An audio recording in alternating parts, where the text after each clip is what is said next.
მოგესალმებით. ტრადიციულად ვიწყებთ გადაცემას ესე. ეს არის მილენიალი, მე კი ნუკლი შოშიაშვილი გახლავართ. მაგრამ ამერიდან შეიცვლება. ცვლილების მიზეზი არის ის, რომ ჩვენ დავიწყეთ თანამშრომლობა ჯორჯია ფორსთან ერთად. ჯორჯია ფორსი არის კონსერვატიული პლატფორმა, რომელიც თარგმნის უცხოელ ექსპერტების მოსაზრებებს, არა მარტო ექსპერტების, პოლიტიკოსების მოსაზრებებს, ყოველგვარი ლიბერალური ცენზურის გარეშე. აჩვენებს საერთაშორისო პოლიტიკას ისე, როგორც არის რეალობა და არა ისე, როგორც უნდა რომ გვაჩვენოს ლიბერალურ მედიას. სწორედ იმიტომ, რომ მე კონსერვატორი ვარ, პლატფორმაც კონსერვატიულია, სწორედ ამიტომ გადავწყვეტეთ ვითანამშრომლოთ ერთად და ამიერიდან ორივე ერთად ვითანამშრომლებთ და მოგაწვდით ახალ პროდუქტებს. ჩვენ ბუნებრივია გავაგრძელებთ საუბრებს პოლიტიკაზე, გეოპოლიტიკაზე, რა თქმა უნდა, ისტორიაზე, იდეოლოგიაზე და კულტურაზე. ასე რომ გვიყურეთ, გამოიწერეთ არხი, თქვენ ამერიდან შეგეძლებათ ეს გადაცემა ნახოთ არა მარტო ჩემ გვერდზე, არამედ ჯორჯია ფორსის გვერდზე და ჯორჯია ფორსის პლატფორმაზე ზოგადად. ასე რომ დიდად დაგვავალებთ თუ გამოიწერთ ამ არხს. ეხლა რაც შეეხება გადაცემას. ჩვენი გადაცემის სტუმარი არის ეხლა ცნობილი დიპლომატი, უკვე არა ესე ვთქვათ ვეტერანი, არა ახალგაზრდა, ესე ვთქვათ კოტეჟღენტი, ბატონი კოტეჟღენტი, რომელმაც საკმაოდ დიდარი დიპლომატიური სკოლა გაიარა. პრაქტიკულად საქართველოს დამოუკიდებელი პირველი დღიდან დიპლომატია და დაკავშირებულა თქვენთან. და თქვენ ნახეთ თელი ის ცვლილებები, რაც დამოუკიდებლობის დღიდან დღემდე დაიწყო. დღეს ზოგადად მინდა საუბარი აი არსებულ კონფლიქტებზე, მაგრამ მოდით ცოტა შორიდან დავიწყოთ და მივიდეთ აი თანამედროვებამდე. აი თვითონ ტენდენციებს, როდესაც თქვენ დაიწყეთ მუშაობა.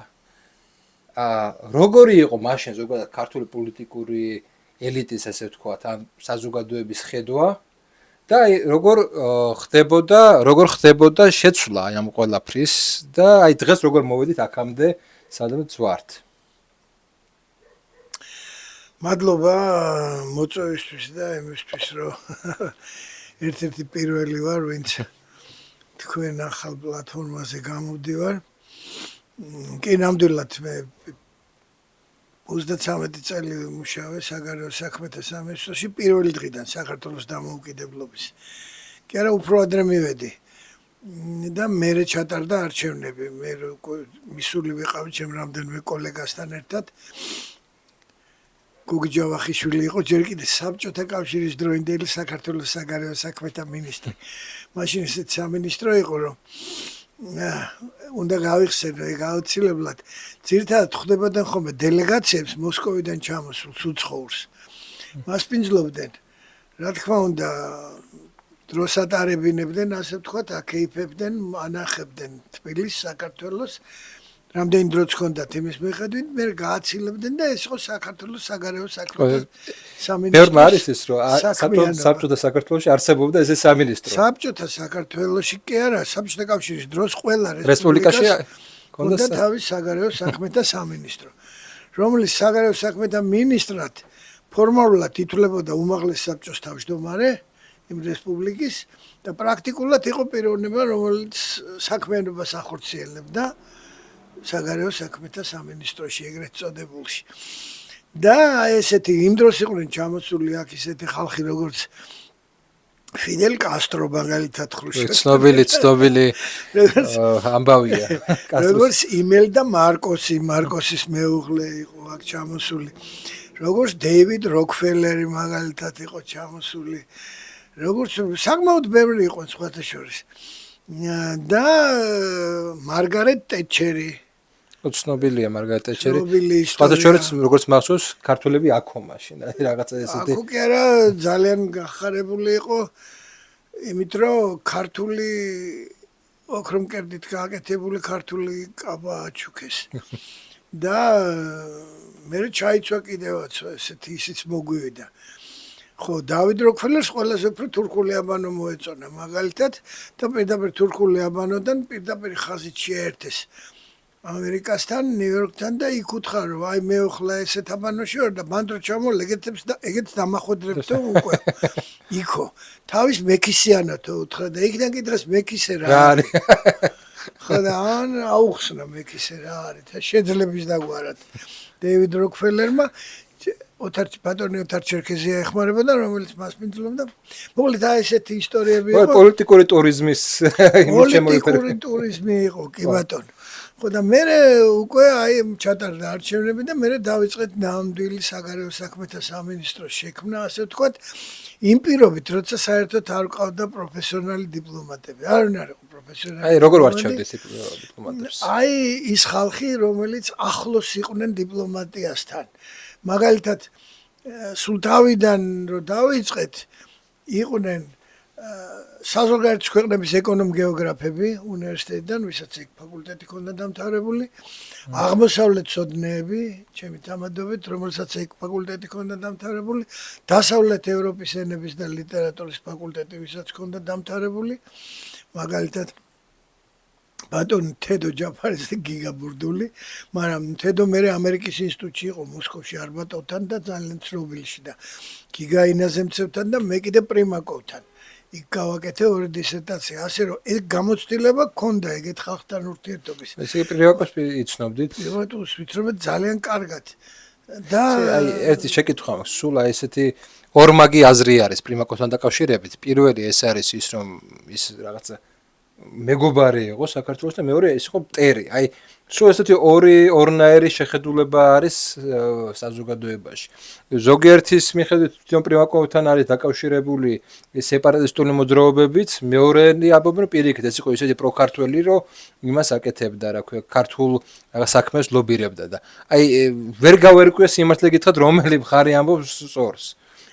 როგორი პიროვნება იყო და როგორი დამოკიდებულება ჰქონდა საქართველოსთან? მე რამდენადაც ვიცი, სეპარატისტული მოძრაობები დაკავშირებულია ავად სახსენებელ ცეკას მდივან ბატონ სუსლოვთან, რომელიც იდეოლოგიას ხელმძღვანელობდა საბჭოთა კავშირის დროს და რომელიც ცნობილია მისი გამონათქვამი, რომელიც მე არაერთ ადგილას იყო დაბეჭდილი, რომ უნდა ეროვნული უმცირესობები აუმხედროთ ადგილობრივ მთავრობას იმისთვის რომ საბჭოთა კავშირის დაშლას ცოტა ხელი შეუშალოთ ან რაღაც მისი ცნობილი გამონათქვამია.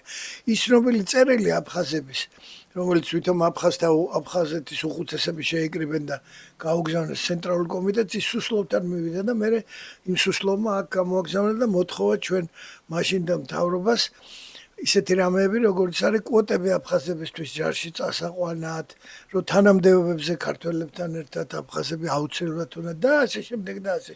მისი დაწყებული იყო და არა პრიმაკოვის. პრიმაკოვი ელემენტარულად იყო ადამიანი, რომელიც ემსახურებოდა რუსეთის საგარეო პოლიტიკას. ის ადამიანი სხვას რო თავი დავანებოთ, რუსეთის საგარეო საქმეთა მინისტრი იყო, მერე პრემიერ-მინისტრი იყო და სხვა შორის დაზვერვის ხელმძღვანელიც იყო რუსეთის. ამიტომ რა თქმა უნდა ის როგორც რუსეთის მოქალაქე იცავდა რუსეთის ინტერესებს და ყველაფერს აკეთებდა რუსეთის ინტერესების დასაცავად. მაგრამ იყო თვლიდა თავს თბილისელად, იმიტომ რომ თბილისში დაამთავრა სკოლა, აქ სწავლობდა. გაგზდილი იყო აქ. გაგზდილი იყო ლენინგრადის ქუჩაზე, პირველი მეუღლე ყავდა ქართველი, როგორც ჩვენ ვლაპარაკობთ ახლა ქართულად, აი ესეთი ქართული საუბრობდა. და ყველა ქართველს ვინც ჩადიოდა მოსკოვში ცენტრში ასე ვთქვათ მაშინდელში შეძლებს დაგორად ყველაფერს უკეთებდა. ეხმარებოდა და გვერდშიც ყავდა. მე მაგალითად გვერდში ვყავდი. იმ დონეზე ვყავდი გვერდში რომ როდესაც პალესტინის განთავისუფლების მე ორივე დისერტაცია პალესტინაზე მაქვს დაწერილი ისრაელ-პალესტინის ურთიერთობებზე პირველი ინგლისის მანდატის წლებში პალესტინის ეროვნული გამათავისუფლების მოძრაობა ესე ერქვა რა თქმა უნდა მაშინ და მეორე აი იმ ვარიანტზე რომელიც ძალიან ბევრჯერ კი არა ეხლაც ამბობენ რომ ცოცხალია უბრალოდ იორდანიასთან პალესტინის ერთად ავტონომია აი ეგრე გადაჭრა პალესტინის პრობლემის მაგ მეთოდით ასე ვთქვათ რომელმაც ნუ არ იმუშავა მაგრამ ეგ იდეა ყოველთვის არსებობდა აი მე ტრანსიორდანიული რაღაც სახელმწიფო რომ შექმნილი ხო დიახ ხო და რო ჩავედი რომ მივედი რეკომენდაციო წერილით მის თბილისელი ძმაკაცებისგან რომელიც მამაჩემის მეგობრებიც იყვნენ და რომ შევედი და რომ წაიკითხა და რა თემა გინდაო და მე ვთხარი აი ესეთი მეთქი ისრაელ-პალესტინის ურთიერთობები და ეს ქართველები რა ცოტა ისეთ სიტყვა იხმარა. ისეთ ხალხი ხართ რა. რატომ მეთქი? ისეთ თემას ირჩევ, რომ მაგ თემითო საკანდიდატოს დაიცავს, სადოქტოროს და შეიძლება აკადემიკოსი გახდა ისე რომ ეგ პრობლემა არ გადაიჭრას არასოდეს. ეს თირამე მითხრა და ეგრეა ნამდვილად, ხო? ეხლაც გადაჭრილი არ არის ეგ პრობლემა და ნამდვილად ვეთანხმებ პრიმაკოს რომ არასოდეს არ გადაიჭრება. იმიტომ რომ ჩემი აზრით როგორც კი ისრაელის სახელმწიფო შეიქმნა, მე ვიზიარებ თორე საკმაოდ ბევრი მეცნიერი ფიქრობს ესე და პოლიტოლოგი. როგორც კი ისრაელის შეიქმნა იქ, სადაც შეიქმნა ისრაელის სახელმწიფო, იქ ჩაიდო გადაუჭრელი კონფლიქტი. იმიტომ არაბები არც მაშინ აპირებდნენ, განსაკუთრებით რადიკალური არაბები, ისრაელის ცნობას როგორც დამოუკიდებელი სახელმწიფოს, არც შემდეგ და არც ახლა არ აპირებენ სხვათა შორის. მოდით დაუბრუნდეთ იმ საკითხს, საქართველოს საკითხებს, რომ მაინტერესებს ამ შემთხვევაში. ანუ გემახსოვრებათ 90-იან წლებში დაიწყო უკვე აი ეს კონფლიქტები. აი ამ კონფლიქტებში საგარეო საქმეთა სამინისტრო რას აკეთებდა? ანუ ვეძებდით მოკავშირეებს, არ ვეძებდით მოკავშირეებს, როგორ უყურებდით სამყაროს მაშინ? ჩვენ შევეცადეთ თავიდანვე, რომ რაღაცნაირად დავლაპარაკებოდით რუსეთს. შევეცადეთ ნამდვილად. მაგრამ აი მოგიყვებით ესეთი ისტორიას, როცა პირველ მოლაპარაკებაზე მაშინ უკვე დაკარგული გქონდა ასე ვთქვათ აფხაზეთი, სოხუმი და გამოსული ვიყავით იქიდან. პრაქტიკულად დამთავრებული იყო ეს ხელი ფაზა კონფლიქტის აფხაზეთში. ოსტებთან როცა მიმდინარეობდა ეს სიტუაციები, მაშინ ზუსტად გამსახურდიას პერიოდი იყო. და იყო ცდები ჩრდილოეთ კავკასიელებთან კონტაქტების დამყარების ეს ზუსტის ინიციატივით ხდებოდა ეს და მისი გარემოცვის რომ რაღაცნაირად ისინი მოკავშირეებად გაგვეხადა რადიკალი ოსების წინააღმდეგ. განსაკუთრებით ინგუშები და დელეგაციებიც იყო ჩამოსული ინგუშეთიდან რამდენიმე ცნობილია ეგ. რომელიც შეხვდა ჩვენ მინის, მე ხვდებოდნენ ბატონს ვიაც და ასე შემდეგ. და ინგუშები ყოველთვის სხვათა შორის ძალიან ლოიალური იყვნენ ჩვენს მიმართ განწყობილების, ხვების განსხვავებით ჩრდილოეთ კავკასიაში ეს ურთიერთობაში იგრძნობოდა და იყო ესეთი, ასე ვთქვათ, მოძრაობები, მაგრამ ამან შედეგები ვერ მოიტანა, რა თქმა უნდა, ამას ხელს უშლიდან პირველ რიგში თვითონ რუსები. იმიტომ რომ მათ აწყობდათ არეულობა, განსაკუთრებით აი ეროვნულ უმცირესობასა და ჩვენი ქვეყნის ტიტულის ერს საქართველოს შორის, რა თქმა უნდა, რომ ქონდათ ბერკეტები იმისთვის, რომ ემართათ სიტუაცია. ეს გასაგებია, მაგრამ რეალურად ესე რომ შევხედოთ ცოტა სხვანაირადაც. აი თვითონ გეოპოლიტიკური გარემო პირობები. თუ ჩრდილოეთ კავკასიას მოუნდება დამოუკიდებლობა, ჩრდილოეთ კავკასიის რესპუბლიკებს. გასასვლელი ხო აფხაზეთიდან ითვლებოდა რომ ქონოდა აფხაზეთი. ანუ თვითონ ისაც კი რომ გეოპოლიტიკური ორიენტაცია ჩეჩნების იქნებოდა სხვების ეს არ არის ის რომ აქ არსებობდეს ქრისტიანული, მოდი ესე ვიტყვი, სახელმწიფო. ჩვენსა და თურქებს შორის, მათსა და თურქებს შორის, ანუ ჩვენ. ბუნებრივია რომ ისინი პირადი ურთიერთობები გასაგებია, მაგრამ ყველანაირ ესეთი დაპირისპირების დროს ეს ხალხები როგორც წესი ჩვენ წინამდე გამოდიოდნენ საბრძოლოდ. მაგ ხალხებს იყენებდნენ ხოლმე ჩვენ წინამდე რუსები ძირითადად. მაგრამ იმათაც ესმოდათ რომ მათ ჭირდებათ რომ აფხაზეთი არ იყოს საქართველოს ნაწილი. ეს გაგება რო არ ყოფილიყო მათამი ისინი ესეთი ენთუზიაზმითაც შეიძლება არ ყოფილიყვნენ როგორც იყვნენ. აი განსხვავება ჩეჩნებსა და ინგუშებს შორის სწორედ მაგაში იყო. რომ უფრო რადიკალური პოზიცია ეკავა ჩეჩნებს. მაგ მიმართულებით ყოველთვის. და ინგუშები უფრო ლოიალურები იყვნენ. ჩეჩნებთან უფრო ნაკლებად იყო შესაძლებლობა საუბრის. თუმცა გვიცდია? იცით რა პიროვნულ დონეზე უფრო ვიდრე სახელმწიფოებრივ დონეზე. სახელმწიფოებრივ დონე, მაშინ სახელმწიფოებრივი პოლიტიკა ჩამოყალიბებული არც იყო ჩვენი. წესერად, ასე ვთქვათ, ღრმად, სიღრმისეულად. მე ასე მგონია. იყო რაღაც ნაბიჯები, ვცდილობდით რაღაცეებს, დელეგაციებიც იყო ყველაფერი. მე მგონია, რომ სახელმწიფოებრივი პოლიტიკის ჩამოყალიბება დაიწყო მაინც შევარდნაძის დროს. აი არ იყო ეს ცდილობა რომ აი მაგალითად დუდაევთან მისულიყო და გვეთქვა რომ აი ბასაევის არ ებრძოლა ჩვენ წინააღმდეგ რაღაცნაირად ზემოქმედება მოიხდინა იმას იყო ეგ ცდილობები რატო ჩავარდა მაშინ აი ისევ და ისევ მე მგონია რომ მან ის აგენტურა რომელიც იქ რუსებს ყავდათ ჩანერგილი თავის ხალხი ისინი ყოველმხრივ უშლდნენ ამას ხელს ჩვენ ესეთ ცდილობებს ამას თვითონ ის ხალხი ლაპარაკობდა ვინც იქ დადიოდა მე რამდენიმესთან მქონდა მაშინ შეხვედრა ვისაც აგზავნიდა ჩვენი მთავრობა მე გამსახურდიას მთავრობას გულისხმობ მოკლე პერიოდში როცა ეს მთავრობა არსებობდა რამდენიმე ადამიანი კი არა ერთი მე მგონი 3-4 დელეგაციაც იყო რომელიც იქ წავიდნენ და იყო ესეთი ცდები იმის მაგრამ იქაური ის ხალხი თავის ხალხი რუსების ხალხი ვინც იქ იყვნენ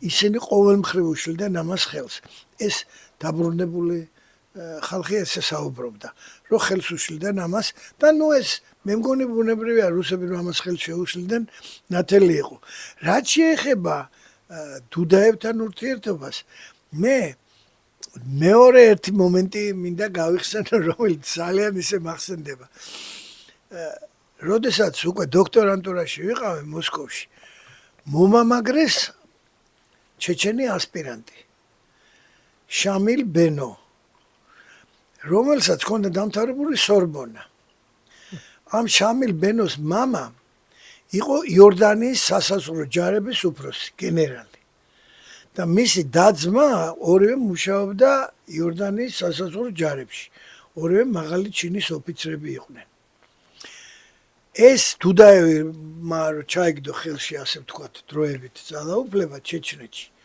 დაუძახა შამილ ბენოს მამას ამ გენერალს ევან დაანება თავი იორდანიაში სამსახურს და ჩამოვიდა ჩეჩნეთში ეს ბენოს კლანი გახდა ერთ-ერთი გავლენიანი კლანი იქ იმ დონემდე რომ ეს ჩემი მომაგრებული საკანდიდატოს იცავდა ის და ჩემზე მომაგრებული შამილ ბენო გახდა დუდაევის ჩეჩნეთის საგარეო საქმეთა მინისტრი ეგრეთ წოდებული და ერთხელაც უკვე ალექსანდრე ჩიკვაიძის დრო არის ბატონი ალექსანდრე მეძახის და მეუნება რომ დელეგაცია მოდისო ჩეჩნეთიდანო დუდაევის წერილი მოაქვსო საგარეო საქმეთა მინისტრს მე არ ვიცი რომ ეს რაც ახლა ვთქვი ჯერ არ ვიცი სად არის შამილი ხო და დავხვდეთო აეროპორტშიო მე ვიცი რომ შენ რაღაცა იქ ქონდა კავშირებიო და დაждდა თვითფრინავი გაიღო ეს უკანა ესეთი ის ქონდა იაკ 40-ით ჩამოვიდნენ და დავინახე ეს ჩემი ასპირანტი შამილ ბენო ჩამოვიდა როგორც საგარეო საქმეთა მინისტრი ჩეჩნეთის ერთი უხერხული მომენტი შეიქმნა რომ დამინახე გამოიქცა მე ჩავომეკიდე კისერზე და გვერდზე დგას მინისტრი და მე უკან უდგევარ და ну ეხა ცოტა უხერხულის და მე აუხსენე მე უთხარი ბატონოსაშა ეს იყო მეთქი და რამდენიმე ჯერ სახში იყო ჩემთან და იქ ჩემმა მეუღლემ ხაჭაპურები გამოუცხო აქეთ იქ და ესეთი ურთიერთობა ჰქონდა მე უთხარი მერე გავიგე მხოლოდ და ამან ჩამოიტანა წერილი დუდაევისგან შევარდნაძესთან ზუსტად ისეთი აი მებებია ილიკო და ელარიონში რო არის რომ მე რო აქედან შევუტებ შენ ზურგიდან დაარტყია დედას ვიცა რომ ესე იგი ის დუდაევი ეუნებოდა ამ წერილში რომ ერთად ვიომოთ რუსეთის წინააღმდეგ ეხა ნუ იმას რაც არ მოდგენა ქონდა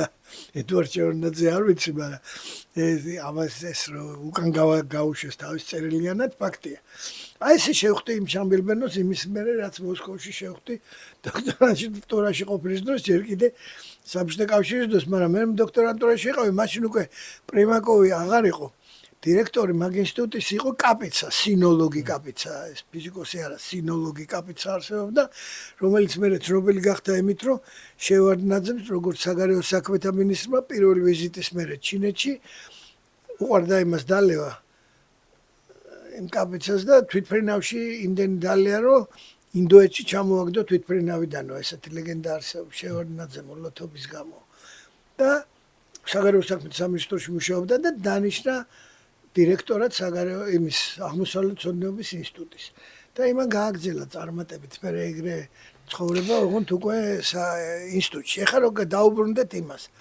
არ ვიყავით პროფესიონალები ვიყავით აი რო ჩამოთვალე აღმოსავლეთ ცოდნეები ეკონომ-გეოგრაფები ენის სპეციალისტები მაგრამ აი ეს გამოცდილება რაც მე ვახსენეთ თედო ჯაფარიძის ამერიკის ინსტიტუტში არბატოვთან მუშაობის ჩემი პრიმაკოვთან და გიგას ეგეთ ადამიანურ ურთიერთობებს დაგებდით ხო აი ესეთ და იქ რაც ნასწავლი ქონდა და აი რაც მე გამოვიყენეთ აი მაგით დავიწყეთ აი სულ ერთი და იგივე შეკითხვა მქონდა აი ამ კონფლიქტების პერიოდში აი ხო გასაგებია ხა ჩრდილოეთ კავკასიელები სუსტები იყვნენ ობიექტურად სუსტები იყვნენ ჩვენ გვჭირდებოდა რაღაცა ძლიერი მფარველი მფარველის კუთხით არ ველაპარაკებოდით ჩვენ იმას რა თქმა უნდა ჩვენ გვჭირდებოდა რაღაცა ესეთი მფარველი არც ესე იგი ესეთი შტაბეჭედა რჩება რომ თვითონ რუსეთანაც გავიფუჭეთ მაშინ ურთიერთობა სერიოზულად და არც ესე იგი დასავლეთთან არ ვიყავდი ისე ახლოს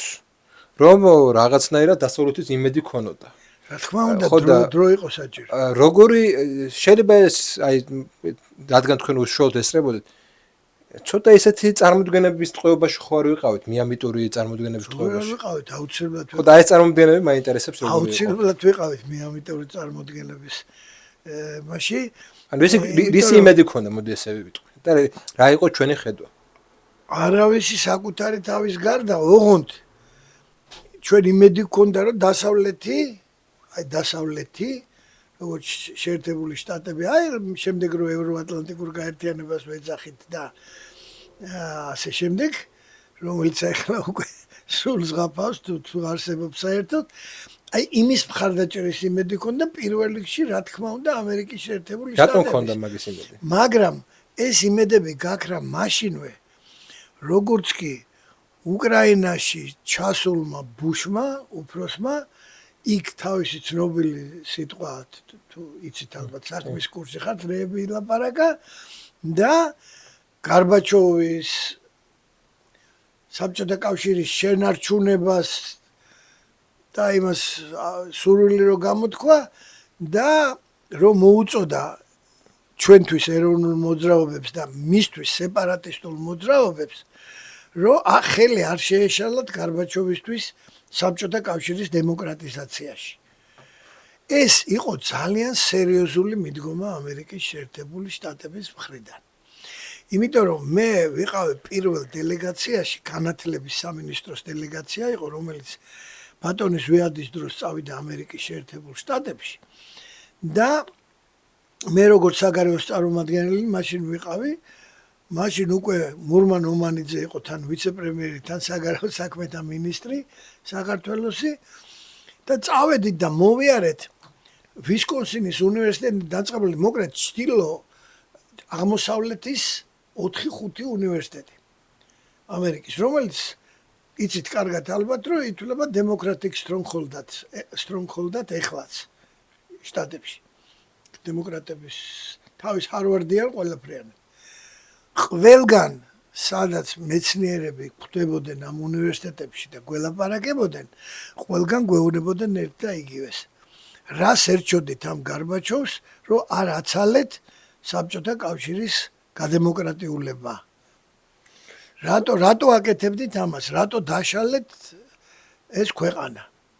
ამას გვეუბნებოდნენ სრული სერიოზულობით პროფესორები და უფრო დაბალი მეცნიერები. იმ თეორიას ვეთანხმები, რომ საბჭოთა კავშირი შეერთებულ შტატებს დანგრეული არ არის. ეს აბსოლუტურად შიდა მიზეზებით, აბსოლუტურად თავის თვითონ დაანგრიეს. მე ეგრე უყურებ. ხო, მაგრამ ცოტა რეიგანმა და ტეტჩერმაც ცოტა ხელი შეაშველეს. ხა გეოპოლიტიკური თვალსაზრისით, მაგრამ თვითონ ის რომ და აღარ მახსოვს 88-ში 99-ში ამერიკელებს ჰქონდათ კვლევა. და იმ კვლევაში იყო ის რომ ანუ საბჭოთა კავშირი იარსებობს 2030 წლამდე იყო მგონი და არავინ არ თვლიდა რომ საბჭოთა კავშირი დაინგრეოდა. არავინ აბსოლუტურად. მაგას იცით რა შეა საქმე. რო თქვა ბატონ ზვიაძე ბუშმა რომ დინების საწინააღმდეგოდ მიცურავს და უპასუხა ბატონმა ზვიადმა რომ დინების მიმართულებით მარტო მკვდარი თევზები მიცურავენ ვიცით არა ეს ცნობილი იმის მერე აბსოლუტურად გაფუშტა ურთიერთობა ამერიკელებთან საერთოდ გაფუშტა იმიტომ რომ ზვიადი გამსახურდია გახდა უკვე ოფიციალურად ესე იგი არ ვიცი ხმა იერლაყის მიწება დავარქვა თუ რა სეპარატისტი ნაციონალისტი ლიდერი რომელიც ოსებს აფხაზებს ჩაგრავს. ეგ ცნობილი ის არის, რა ქვია, მაშინ პრესაც მაგაზეც საუბრობთ, მაშინდელი. უფრო მეტი გითხრათ. მარტო ამერიკელები კი არ ფიქრობდნენ ამას. 93 წელში გამემარჯვე აირექსის მიერ მოწყობილ ასე ვთქვათ ну რა დავარქვა ამას მოკლედ დავწერეთ თემები რამდენიმე ადამიანი რამდენიმე კი არა კონკურსი იყო და სამი თვით უნდა წავსულიყავით ამერიკის წამყვან ცენტრებში და ჩემი თემა იყო თემით გავიმარჯვე რუსეთის პოლიტიკა პოსტსაბჭოთა სივრცეში და კონფლიქტები მე დარწმუნებული ვარ რომ ამიტომ ამირჩიეს იმიტომ კი არა ძალიან მაგარი და ასე შემდეგ მაგრამ ნუ მე გავიმარჯვე და ძალიან ბევრი ხალხი საკმაოდ ბევრი ხალხი იღებდა ამაში მონაწილეობას და ცხონებულმა ხუციშვილმა გიორგი ხუციშვილმა რომელიც არც გარდაცვლილია რომელიც მათემატიკოსი იყო მაგრამ კონფლიქტოლოგი გახდა მერე და თავის კონფლიქტოლოგიის ინსტიტუტიც ჰქონდა ის წავიდა სტენფორდში მე წავედი ჰარვარდში ჰარვარდი ავირჩია იმიტომ რომ რიჩარდ პაიპს ვიცნობდი უკვე ორჯერ ვიყავი შეხვედრილი და ძალიან მაინტერესებდა რიჩარდ პაიპსთან მუშაობა იქ რო ჩავედი ჰარვარდის უნივერსიტეტში მე რო ვიტყოდი პრეზენტაციების დროს იქ საკმაოდ ბევრი პრეზენტაციები მქონდა რომ აი რუსების რეალურად რაც არის რუსეთი და როგორც არის და ჩვენ დამოუკიდებლობა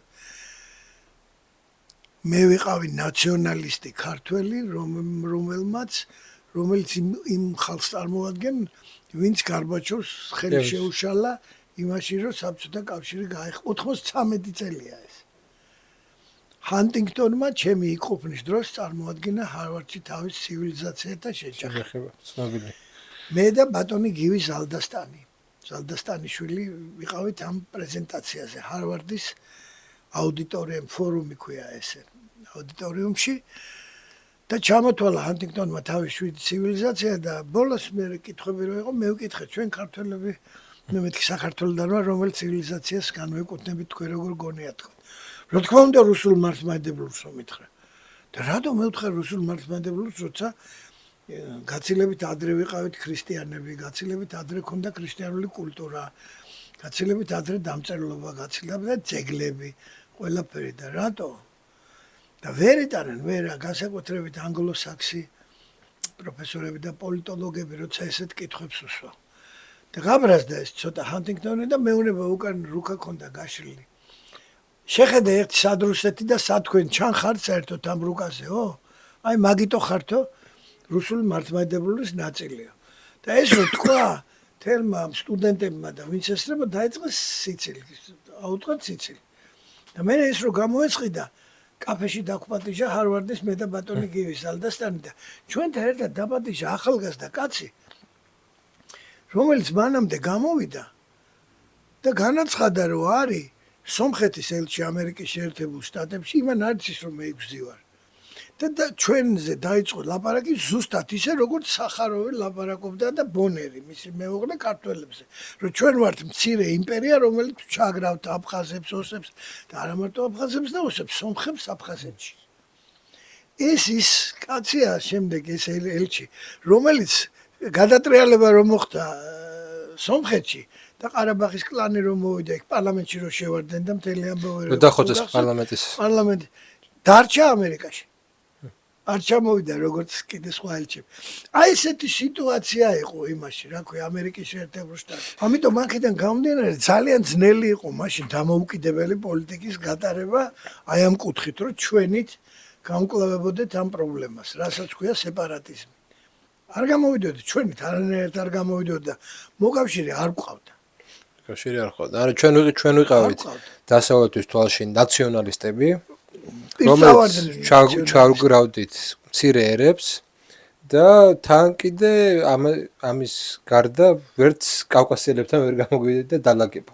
ნუ კი ინგუშები კი ახსენეთ, მაგრამ ინგუშები იმდენად მცირე ჯგუფია მთელი კავკასიუს იჭრელეში, რომ ეს დიპლომატიური გამარჯვება არ უნდა იყოს მაინც და მაინც. ძალიან გვიშლიდა ხელს რუსეთი, რა თქმა უნდა. ძალიან გვიშლიდა. ის კი არა, მათი პოზიცია მერეც უკვე. აი პირველი რო ვახსენე, კავალიოვი იყო საგარეო საქმეთა მინისტრის მოადგილე, რომელიც პირველი ჩამოვიდა ჩვენთან სალაპარაკოდ, ასე ვთქვათ, შევარდნაძის დროს უკვე. ბატონი ჩიკვაიძე იყო მინისტრი. პირველი შეხვედრა ჰქონდა დელეგაციებს. და რომ დავსხედით ჩვენ დელეგაციას ხელმძღვანელობდა ბატონი მიხეილ ლუკლებმა, მინისტრის მოადგილე მაშინ და ნუ რამდენიმე კაცი მე პოლიტიკური დეპარტამენტის დირექტორი ვიყავი, ეკონომიკურის ვალერი ჩეჩელაშვილი იყო და ნუ კიდე რამდენი კახა იყო ჩიტაია თუ არ ვცდები. დავსხედით და პირველი რაც იმ კავალიოვმა გააკეთა, ჩვენ საუბარს რომ მიესალმა მიშა და ნუ რაღაცა უთხრა, მისალმება. Самого начала я вам заявляю, что мы вам Абхазию раздавать не дадим. Уцхадებს. შეიძლება ეგრე დაწყება მოლაპარაკების. ხო და მე როგორც გამოუცდელმა და ახალგაზრდა დიპლომატმა ჩემი გურულობამაც იმუშავა. წამოვხდი და წინ გადავუხდი, ასე ვთქვათ, მინისტრის მოადგილეს და не дадите, что она что ваша метки. ხო და ეს იმ წუთას მიუტანეს მინისტრს ენა ამაზე და შესვენება რო გამოცხადდა, ჩამოვიდა ისევიდან დირექტივა, რომ ჟღენტი აღარ დავინახო არც ამ მოლაპარაკებას და არც რუსებთან შემდეგ მოლაპარაკებებზე. და სწორი იყო სხვა შორის, იმიტომ რომ ესე არ უნდა მოიქცე. ეგ რამეს გაკეთება. პატარა ქვეყანა რო ხარ? არ შეიძლება. ერთი პატარა ქვეყანა რო ხარ, მეორე პიროვნულად ესეთ რამე არ უნდა გააკეთო. მე ნუ რა თქმა უნდა ცოტა გამოცდილება რომ მივიღე და რომ დავბრძენდი ასე თქვა დიპლომატია.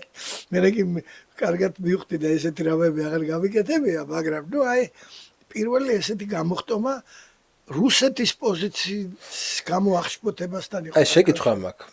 რუსეთი ყოველთვის კავკასიაში, მე-19 საუკუნის ლოგიკა რო ავიღოთ. კავკასიაში საკუთარი ჰეგემონია გაიმყარა ქართველების დახმარებით.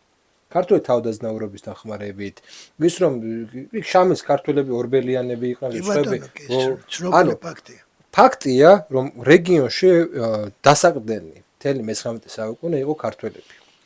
რატომ მოხდა ისე, რომ ესე იგი რუსეთი გააკეთა აქცენტი ჯერ სომხეთზე და არა საქართველოს, რომელიც თქვა ისეთი გეოგრაფიული მდგომარეობა არ აქვს, ისე სტრატეგიული მნიშვნელობა როგორც საქართველოს და მეორე ჩვენ უფრო კულტურულადაც და თუნდაც რელიგიურადაც უფრო ახლოს ავართ რუსებთან, ვიდრე სხვა რომელიმე კავკასიელი ხალხი. კაი, ოსები ერთი არის გასაგები, ოსები და ქართველები, ხო? ორივე მართლმადიდებლები ვართ. რატომ გააკეთა ესეთი არჩევანი, რატომ ვერ გამონახეთ საერთო ენა მათ? რა იყო ამის მიზეზი? ჩვენი პოლიტიკური ელიტის ბრალიც იყო, რომ არ უნდოდა რომ რუსულ სივრცეში ყოფილიყავით. ყოფილიყავით სომხებივით როგორც იყვნენ, რა მოხდებოდა? რა იყო ამაში პრობლემა? მე მგონი სომხებივით ჩვენ ვერ ვიქნებოდით, იმიტომ რომ ჩვენ მაინც ქართველები და ჩვენი თვისებები გვახასიათებს და სომხებს თავისი. მაგრამ ძირითადი მიზეზი მაინც მე მგონი იყო არა ის, რომ სომხების მხარეს გააკეთა რუსეთმა. არამედ ის ცნობილი მე ახალს არაფერს არ ვეტყვი, ყველა იმპერიის პოლიტიკა დაყავიდა იბატონე. დაყავიდა იბატონეს ინტერესი იყო ის, რომ შეიძლება ვიღაცას ეჩვენება, რომ იმათ მხარეს გააკეთა, მაგრამ სინამდვილეში იყო ის, რომ მათთან ცდილობდნენ, რომ ჩვენ, ასე ვთქვათ, თუნდაც საუბრებით დარწმუნებული ვარ, თუნდაც ქმედებებით, ჩვენ რაღაცნაირად ჩავეჩოჩებინეთ. ჩვენთან საუბრებში ცდილობდნენ მათზე რაღაცები ელაპარაკათ ჩვენთან და ისინი ასე ვთქვათ გაეშავებიათ. ეს არის დაყავი დაიბატონე მეტი არაფერი. ცნობილი პოლიტიკა, რომელიც ეროვნული უმცირესობების, მაგათთვის ჩვენ ხო ეროვნული უმცირესობები ვიყავით, არა რუსებისთვის ყოველთვის. როგორც ჩვენთვის ეროვნული უმცირესობები, ჩვენთან მცხოვრები ეროვნული უმცირესობებია. რასაც თვითონ აკეთებდნენ, მე ის დაგვაბრალეს ჩვენ. ესეც ხო ცნობილი მეთოდია, რა, ის სხვას უნდა დააბრალოს, შენ რასაც აკეთებდა, შეიძლება მაშინ კიდევ უფრო აიმღვრეს წყალი. და თავიდანვე ესე იყო, მე ესე მგონია. მათთვის ჩვენ ვიყავით მეორე იმპერიის მეორე ხარისხოვანი. მიუხედავად იმისა, რომ შეიძლება რაღაც წრეებში ქართველებს ცემდნენ პატივს უფრო ვთქვათ შეიძლება რაღაც წრეებში რომელიც უფრო კომერციასთან ვაჭრობასთან იყო დაკავშირებული და ესეთ ეკონომიკურ საკითხებთან ეთნიკური საკითხი გასაგებია, მაგრამ სომხებს ცემდნენ ნუ 90-იან წლების რეალობიდან გამომდინარე რუსები უფრო მეტად იყვნენ ყარაბაღის ომში სომხებისკენ, იმიტომ რომ შეიარაღება იქნებოდა ეს თუ მთელი საკითხები უფრო მეტად სომხებს ეხმარებოდნენ და გააკეთეს აქცენტი სომხეთს. იმიტომ რომ აზერბაიჯანის უკან ხედავდნენ თურქეთს. და ეგ არის მთავარი. ჩვენ ამ შემთხვევაში, ანუ ეს მომენტი რატომ მოხდა ისე, რომ ვერ შევთანხმდით ელემენტარულად იმაზე, რომ ნუ კი ბატონო, ჩვენ ვიქნებით ნეიტრალური ისეთი ქვეყანა, თქვენ ინტერესებს გავითვალისწინებთ ეგ, ფარი ვიქნებით თქვენი, არავინ არ მოგადგებოთ აქ. უკვე დამოუკიდებლობის მერე გულისხმობთ? ხო, რატომ ვერ მოხერხდა ის შეთანხმება? რა უშლიდა ამას? აი თუნდაც დსთ-ში შესვლა რა სანამდე არ დავმარცხდით ბოლომდე და სანამდე აფხაზეთიდან არ გაგვაძევეს ესე ვთქვათ იქამდე არ დავთანხმდით რა იყო ეს დსთ ამისთანა რომ ამისთვის ესეთი ბრძოლა ღირდა რა იყო ეს როგორი აზროვნების ფორმა იყო ეს მაინტერესებს რატომ თვლიდით რომ უნდა ბოლომდე შევბრძოლებოდეთ ჩვენი ბრალი იყო მარტო იმათი ბრალიც იყო როგორ ხდებოდა ეს ყველაფერი როგორ ხედავდით თქვენ მაშინ აი ამ ვითარებას ისინი ატარებდნენ თავის პოლიტიკას. ისევ აგრძელებდნენ იმ პოლიტიკას, რომ ქონოდათ ბერკეტები სამართავად, ამისთვის საჭირო იყო არეულობა, დაულაგებლობა სიტუაციის რეგიონში. რომ ეჩვენებიათ დასავლეთისთვის, მე ბევრჯერ მეცნიერების დონეზე, პოლიტოლოგების დონეზე, რუსებისგან მომისმენი, აი მარკოვი რო არის. და აი მის მსგავსი ადამიანებისგან ერთხელ ძალიან დიდი ჯახი მოგვივიდა მე ცხონებულ ალიკა რონდელს და მარკოვთან იმაზე რომ ის კაცი პირდაპირ იძახდა კონფერენციაზე ლონდონში რომ ამ ველურებს სხვა სიტყვებით რომელიც ამ რეგიონში არიან ჩვენს გარდა რუსების გარდა ვერავინ ვერ მართავს იმიტომ რომ ჩვენ 200 წლის განმავლობაში ვიცით მართავდით მათ და ვიცით ვინ არიან რა არიან და თქვენ ამათ დასავლეთს ეუბნებოდნენ ესენი თქვენ პრობლემის გარდა არაფერს არ მოგიტანენ აი ჩვენ კი შეგვიძლია ეს მართოთ და სიტუაცია დავარეგულიროთ ანუ ველური კავკასიელის იდეა სულ ამ იმით და სხვათა შორის როცა საქმე მიდგა საკითხავია რომ დავთანხმებულიყავით არ დავთანხმებულიყავით ეს ისტორია გაარკვევს ამას ცისფერი ჩაფხუტების რუსებისთვის დახურებას გულისხმობ და სამშვიდობო ძალების სახით დსთ-ს ძალების შემიყვანაზე აფხაზეთში. მანდაც ეგ იყო, რომ არავინ არ იმსახურებს იქ ჩვენს გარდა. თქვენ გვინ გამოუშვებთ, აბა, იქ დაისვა კითხვა კაიროში. ვინ არის თანახმა, რომ წავიდეს საქართველოში სამშვიდობო ძალების სახით გააგზავნოს თავის ჯარისკაცები. ვერ იპოვეს. იყვნენ რუსი ჯარისკაცები და გენერლებიც იმ დონეზე იყვნენ იქიდან გაეროდან გამოგზავნილი ხელმძღვანელები რომ პაკისტანელი, ტაილანდელი, მესამე სამყაროდან სამხედროები.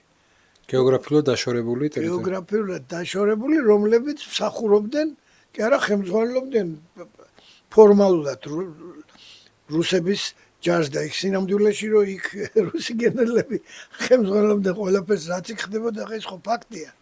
არეთ, მოდი გადავიდეთ შემდეგ ეტაპზე, ეს შემდეგი ეტაპი არის უკვე ან როდესაც პირველად შეორდაძის დროს გაჟღერდა ნატოს იდეა, ხო? და შემდეგ უკვე სააკაშვილის დროს უკვე ინტენსიურად დაიწყო დასავლეთმა შემოსვლა. თქვენც ამ ყველაფრის მოწმე ბრძანდებით. აი რა იცვლება ამ დროს, უკვე როგორ იცვლება სურათი. რა არის აი ეს დასავლეთის ალბათ ცვლის, აღარ არის ქართველი ველური კავკასიელი, ხო? ამ დროს უკვე იცვლება ეგ სურათი. აი ეხანდელი გადმოსახედიდან მიგაჩნიათ ის პოლიტიკა სწორად რა, პოლიტიკაც შეორაძემ დაიწყო და მე პრინციპში რაღაცნაირად სააკაშვილმაც გააგრძელა, ხო? მე მგონია შეორნაძის სხვა გამოსავალი არ ქონდა. მაგ პოლიტიკის გარდა რასაც აწარმოებდა. შევარდნაძემ ხო პრაქტიკულად ესე გლობალურად რო შევხედოთ, რეგიონულ გლობალურად ბალანსის პოლიტიკა აირჩია. ეს დსთ-ში შევიდა 50 წლით ბაზების დაუკანონა რუსებს. შეერაღების მათგან ყიდვაზე დათანხმდა. ის კი არა ხელმძღვანელობაში სამხედროს იქაც რუსეთში ნამსახურები გენერლები ძალოვან სტრუქტურებში დანიშნა. ძალოვან სტრუქტურებში უსაფრთხოება ხო სულ კარგად ვიცით მე გიორგაძემ რა როლი ითამაშა და ასე შემდეგ. იქ მაგას სხვა გამოსავალი არ ქონდა ნამდვილად. ამავე დროს ცდილობდა რომ თავის პირადი კონტაქტები და იმით რასაუბრობ აქ რომ პირველად გენშერი ჩამოვიდა, მერე ბეიკერი ჩამოვიდა. ვამბობდით რომ აუ ეს რას ქვია ამხელა ხალხი ჩამოვიდნენ და აი შევარნაძის პირადი იმით რამხელა ხო ფაქტია რომ შევარნაძის დროს მოხდა ჩვენი გაწევრიანება გაეროში, შევარნაძის დროს მოხდა ჩვენი გაწევრიანება ევროსაბჭოში, შევარნაძის დროს ჩვენი დროშები აღმართეს იქ საერთაშორისო ორგანიზაციებში და ნუ მოხდა ლეგიტიმაცია ჩვენი საქართველოს დამოუკიდებელი ხელისუფლების მოხდა შევარნაძის დროს ეს ვიღაცას მოწონს თუ არ მოწონს ესეა ეს არის ფაქტი. ამიტომ ამას მხოლოდ დადებითად უნდა შეხედო. რაც შეეხება სააკაშვილს მე მგონია რომ აქ არის უბრალოდ ზედმეტი იმედები იმაზე რომ ჩვენ ძალიან მალე გავხდებით ევროატლანტიკური ამ ერთობის ნაწილი და მთელი ის ასე ვთქვათ პლუსები და მთელი ის ბენეფიტები რომ ამბობენ რომელიც იმ სამყაროს აქვს იმ დასავლეთის ჩვენზედაც გავრცელდება. ქოლგასაც მივიღებთ უსაფრთხოების ამავად სახსნებელს რომელსაც ახლა ესე ხშირად ვიმეორებთ ყველა დონეზე. აბა იმ დროს ვინმეს ეთქვა უსაფრთხოების ქოლგას სულ სხვა ტერმინებით საუბრობდნენ. ის დაგიცავს, ის შენი მოკავშირეა. ნატოს აი ეს პროგრამა, რომელშიც სხვათა შორის ყოფილი საბჭოეთის ძალიან ბევრი ქვეყანა იყო ჩართული ცვლის და აღჭურვის პროგრამაში. რომელიც რომელთაც დავიწყეთ ჩვენ ნატოსთან ურთიერთობა.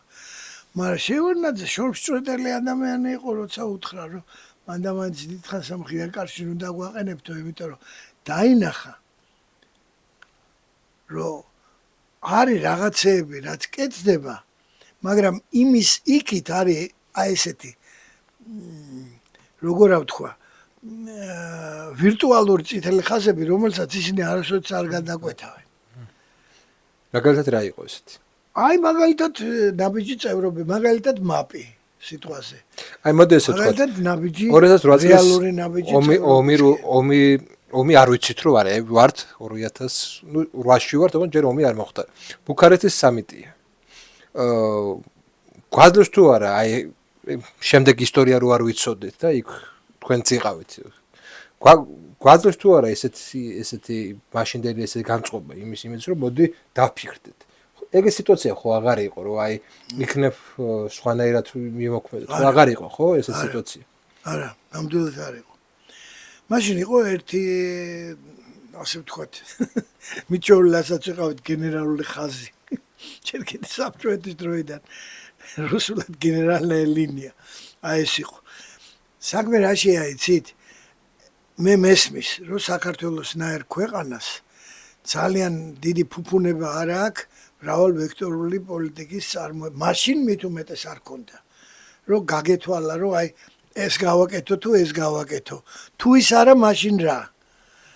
მაშინ ძალიან ისეთი ლაპარაკი იყო რომ ჩვენთვის არც ისე ჩუმად საუბრობდნენ სხვათა შორის აი პოლიტიკური ასე ვთქვათ პარტიების წარმომადგენლები ამ თურქეთზე ძალიან ცუდად საუბრობდნენ რომ ეს ჩვენთვის ის ხიფათია რომ იქიდან ისევ ეს საფრთხე მოდის. პრეტენზიები საფრთხე მოდის, იქ სულ ყარსის ხელშეკრულებას ახსენებდნენ აქეთი.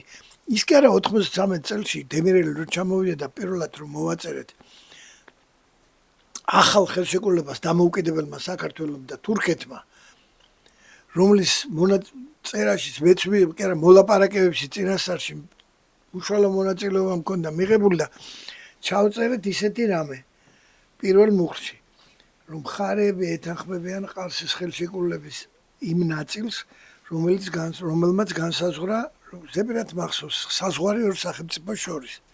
მხოლოდ ამას ეგ ეწერა, მეტი კი არაფერი. არც სხვა იმებზე არ იყო.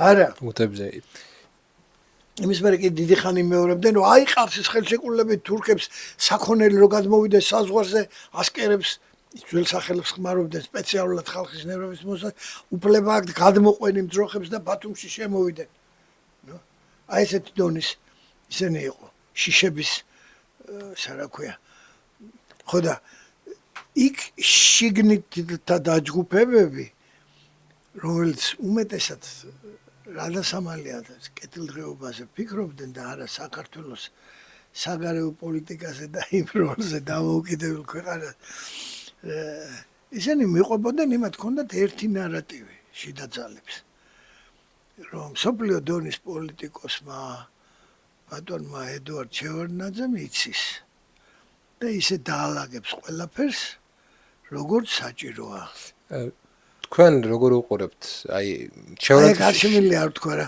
ჩვენ ხო ისეთი ქვეყანა ვართ რომ ადრეც ეგრე იყო და დამოუკიდებლობის მერე მაპატიოს ვინც არ მეთანხმება და ვინც აი ეს ისტებმა მაგრამ იყო პერიოდი რომ ზვიადმა იცოდა ყველაფერი იყო პერიოდი რომ ედუარდმა იცოდა ყველაფერი უკაცრავად ამ ფამილიარობისთვის იყო პერიოდი რომ მიშამ იცოდა ყველაფერი და ეხლა არის ხალხი რომ ბიძინამ იცის ყველაფერი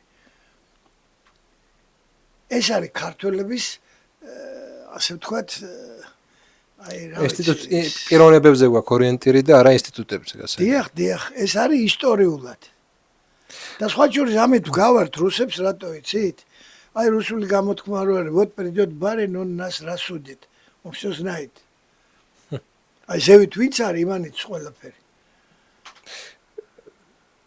მაგრამ შეონაძე აღიქმებოდა როგორც რაღაცნაირად ახალი გზის გამკვლევი ხო სააკაშვილი უკვე სხვა ფიგურაა სააკაშვილი უკვე აღიქმება როგორც პრინციპში შიდა დისკუსიაში როგორც პრინციპში დასავლეთის მიერ ლეგიტიმურად დასმული ასე ვთქვათ ძალა ხო რევოლუციით მოვიდა რომ ხარს უჭერდა დასავლეთ ან რაც თავარია რეფორმატორი და ევროპელი პირველი რაღაცა ევროპელი რეფორმატორი რომელმაც ყველაფერი უნდა დაალაგოს ისე რომ ჩვენ გავხდეთ ევროპის ნაწილი ევროპის კი არა ევროატლანტიკური იმის რა ქვია გაერთიანების ხო და აი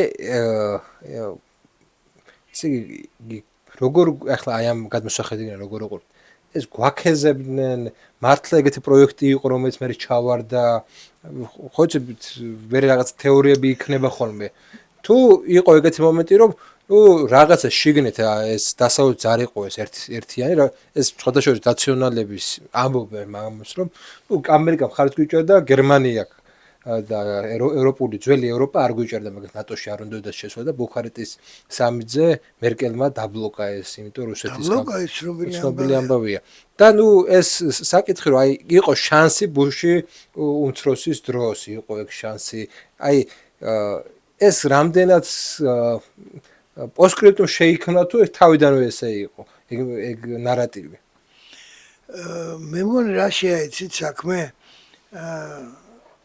თავიდანვე ესე იყო რომ სამ ადამიანზე იყო გათვლა ამერიკელების მხრიდან მე ზოგიერთი რაღაცები კულისებიდანაც ვიცი ამერიკელები არ თვლიდნენ რომ ერთი შევარდნაძის მერე ერთი ლიდერი უნდა იყოს საქართველოში ისინი ტრიუმვირაც შვანია სააკაშვილი ბურჯანაძის ტრიუმვირაც ეს მე შეხვედრების დროს საკმაოდ მაღალი დონის დასავლელ დიპლომატებთან და იმათთან საუბარში აი ტრიუმვირატი იყო თუ გახსოვთ ერთი ბრიტანელი იყო ერთი გერმანელი ერთი რომელიც დადიოდა და ჩვენ იმას ალაგებდა რა ქვია სისტემებს თითქოს მართლობის და შეხვედრები ქონდა საგარეო საქმეთა სამინისტროში მე შევხვედრი ვარ ისინიც აემით ლაპარაკობდნენ რომ აი როგორი ჯგუფია ახალგაზრდების ისეთი რომელიც ჩაუდგება სათავეში რეფორმებს ქვეყნის და ერთმანეთს დააბალანსებს მე და კულისებს მიღმა იყო ლაპარაკი რომ ესენი ერთმანეთს დააბალანსებენ და ეს ცოტა უფრო ისეთია ის ცოტა უფრო ფიცხია მაგრამ ის შვანია ცოტა უფრო დინჯი და ჭკვიანი და ის არის სხვა მიმართულებით ბურჯანაძეს თავის პლუსები აქვს მე ხო არ შედიოდა ბუდიშით აი ახალ კონსტიტუციაში რა სააკაშვილმა მიიღო პრაქტიკულად პრეზიდენტის განუსაზღვრელი ძალაუფლება აიღო, ხო, იმ კონსტიტუციური ცვლილებებით, როგორც კი მოვიდა. მაგრამ უკვე იმდენად დაანახა იმათ დასავლეთს და პირველ რიგში ამერიკელებს. იმდენად დაანახა, რომ ის მათია. ჟვანეს მაგალითად ვერ დაანახა? სულ სხვა ურთიერთობა ჰქონდა საუბრებში დასავლეთთან. შეგიძლიათ აი უბრალოდ შედარებისთვის რომ მივხვდე რა. უფრო ემათ აწონდაწონლად, უფრო მოზომილად და უფრო ისე საუბრებოდა ხოლმე ყოველთვის, ვიდრე აი ესე რომ აი მე თქვენს გარეს იქით გზა არ აქვს და თქვენი ვარ და აქეთ და იქით. სააკაშვილი ეუბნა რომ ყველაფერზე ხელის მომწერი ვარ. კი. თავიდანვე ეგრეა. როგორც წესი ხო მე ეგეთ ადამიანებზე კეთდება აქცენტი. რა თქმა უნდა, აბა ეხა იმას თავისი ადამიანი უნდა ყველას დიდ სახელმწიფოს და ზესახელმწიფოს იმ ადგილას, სადაც თulis რომ თავის გავლენის რაღაცა სფერო უნდა ქონოდე. მე დარწმუნებული ვარ, რომ ჯერ კიდე გარბაჩოვის და რეიგანის შეხვედრის დროს რეიგანი რეალურად დათანხმდა ამის შესახებ ბევრმა დაწერა. რომ ყოფილი საბჭოეთი არის თქვენი გავლენის სფერო. გავლენის სფერო ეს იმას არ ნიშნავს რომ იმას გაძლევთ რაც გინდათ ისაკეთეთ. მაგრამ ბექიარდ თუ ჩემი ის არის აი ეხლანდელი მონროს დოქტრინა რო არის ეს ჩემი ბექიარდია. და ის ყოფილი რუსეთის ბექიარდია. ამიტომ ეს ბუნებრივია რომ რუსეთს ამდენი წლის იყოფნის მერე და ის მეტი გავლენის მეტი ის უნდა შეუძლია კონდეს ვიდრე ჩვენ.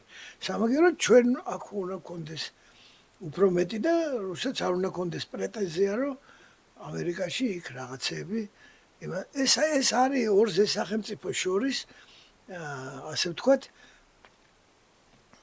გაყოფა თავის ცნობილი ამბავია როგორც ცივი ომის დროს იყო მერეც გრძელდება იქ ყოველ ზესახელმწიფოებს შორის ყოველთვის ესე იქნება და რა თუნდოდა მაშინ აი თუ ესეთი გაყოფა იყო აი ბუშ მაგალითად ისეთი მესიჯების ბუშის ადმინისტრაციის ისეთი მესიჯების ნუ რაღაც გაჟღერება ჩვენი ელიტაში რომ ნუ იმედების მოცემა ნატოში შესაძლოა რა თუნდოდა იმიტომ რომ თვითონ რუსები ეუბნებოდნენ რომ ჩვენ დემოკრატიზაციის გზით მივდივართ და ამიტომ ბუში რო ეუბნებოდა რომ მე ვარ მომხრე აქ დემოკრატიზაციის მეტი კი არაფრის მე არ მინდა აქ მეტი არაფერი მე მინდა რომ აქ იყოს დემოკრატია ამერიკული დემოკრატია ყვაოდეს მეტი არაფერი პრეტენზია იმას არ ქონდა ის წითელი ხაზი რომ ნატოში არ მიგვიღებენ თავიდანვე იყო და ვინც ფიქრობდა რომ ამ წითელ ხაზს გადავა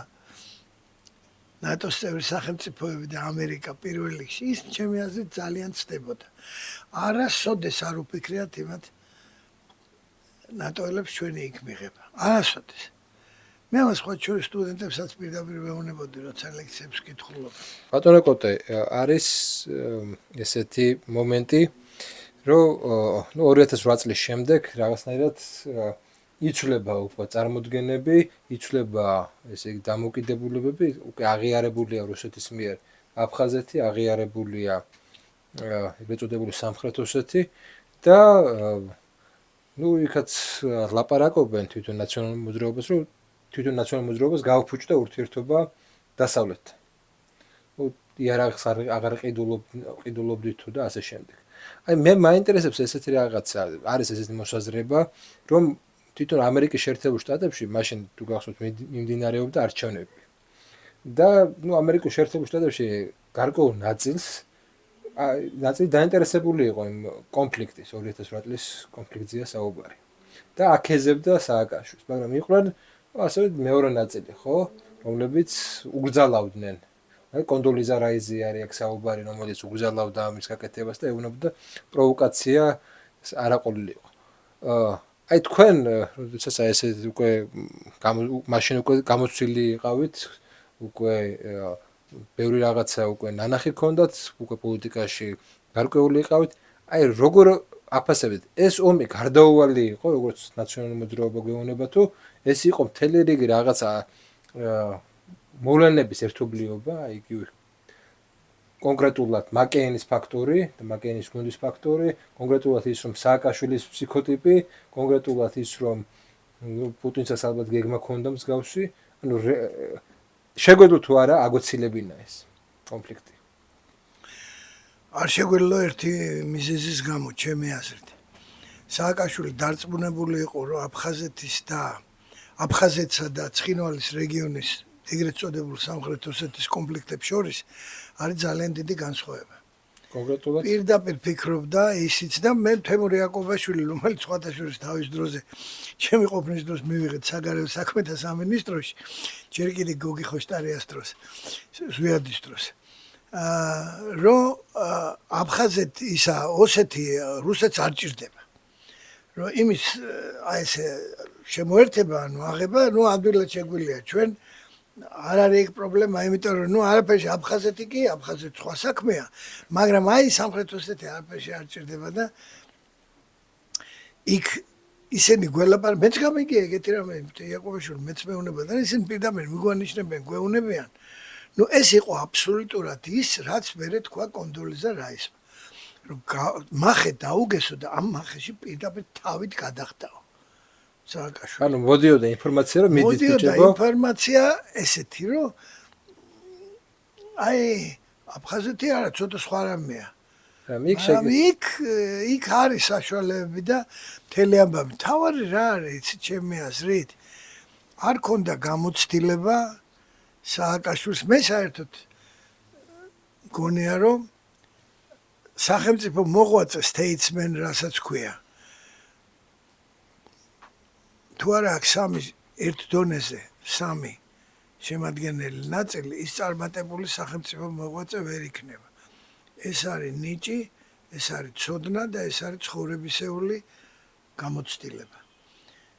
აი მესამე რაც იყო საერთოდ არ ქონდა. არც სააკაშვილს და არც მის გარემოცვას. არ იცოდნენ მართვა ქვეყნის სხვა შორის, ეგ აკლდა ჩემი აზრით ბატონ ზვიადსაც, მაგრამ ის გასაგებია იქ მოიპოვეთ დამოუკიდებლობა და საიდან შეიძენდა. აქ რაღაცა პერიოდი გავლილი იყო და ჭკვიანი ადამიანი ხვის შეცდომებზე სწავლობს, ხო? მაგალითად მე უნგრეთში ვიყავი, მაშინ ჩემთან ჩამოვიდა დათო როგორია კაცო ის სააკაშვილის პარლამენტშიც იყო და მე იმაშიც გამახსენდება გვარი გარემოცვიდან და ვეუნებოდი რომ თავდებას თუ იტყვით აღარ გამახსენდება. აი ოსეთი ეხლა გავიხსენე. ოსეთი შირო ესეთი რამეები ხდება და იქ რო სამშვიდობო ძალები დგას. იქნებ ვცადოთ და დავაყენოთ საკითხი, რომ ესენი ვერ ასრულებენ თავის მოვალეობას და ჩვენ იძულებული გავხდებით მოვითხოვოთ მათი გაყვანა. აი ელემენტარულად ესეთი რამე. და ჯერ ეს გზა ვცადოთ. ჯერ ხო ყველა მშვიდობიანი გზა უნდა ცადოთ და მე ამოწურო და მე უნდა გადახვიდე რაღაც რადიკალურს. აი მოდი ეს ვცადოთ და იცით რა მიპასუხა? რომ არ გვაძლევენ ამერიკელები ამის საშუალებას, აი ეს პირდაპირ. რომ ესეთი რამე ვთქვათო. გაეროში ან აი მაში ხო ევროპეუთუსალები idi. რომ ვთქვათო, რომ აი ესე. არა, ამას ნუიზამთ, ნუიტყვით. და მე უკვე ვეუნებოდი, აბა ისჯობდა მე ვთხარი დაბომბვა ცხინვალის. არ ჯობდა ეს მიუხედავად იმისა, რომ ამერიკელები გვეუნებოდნენ, რომ მაგას გვეცადა რა ეს გზა რა. რომ აი თუ არ შეიცვალა სიტუაცია, ერთი პოლიციელი მოგვიკლეს, მეორე მოგვიკლეს, ესე იგი ის სამშვიდობო ძალები პრაქტიკულად ვერ ასრულებენ თავის მოვალეობას. მანდატი ჩამოგვეჭვია. ხო, და აი ჩვენ მანდატზე ვარს ვიტყვით. ჩვენო პარლამენტმა 2008-ში მიცახ, მაგრამ ეს მანდატი შენ ერთჩვენებული იყო. აი მაგაშია საქმე. ჯერ პოლიტიკური გზები უნდა იმას გვექნა, მაგრამ დარწმუნებული იყო, რომ შერჩებოდა ეს ხახვით. მე არ დამავიწყდება ჟურნალ აგანიუქსში დაბეჭდილი სტატია, მერე უკვე პირადი მფრინავის პუტინის. პუტინი ხო მაშინ პრემიერ-მინისტრი იყო, პრეზიდენტი მედვედევი იყო. პუტინი იყო ჩასული პეკინის ოლიმპიადის გახსნაზე, თუ გახსოვთ? კი. არა გახსოვს ეგ. ეს პილოტი წერს, რომ პუტინმა მითხრა, რომ თვითმფრინავი დაკოქილი ყავდეს. რო ჩავედით.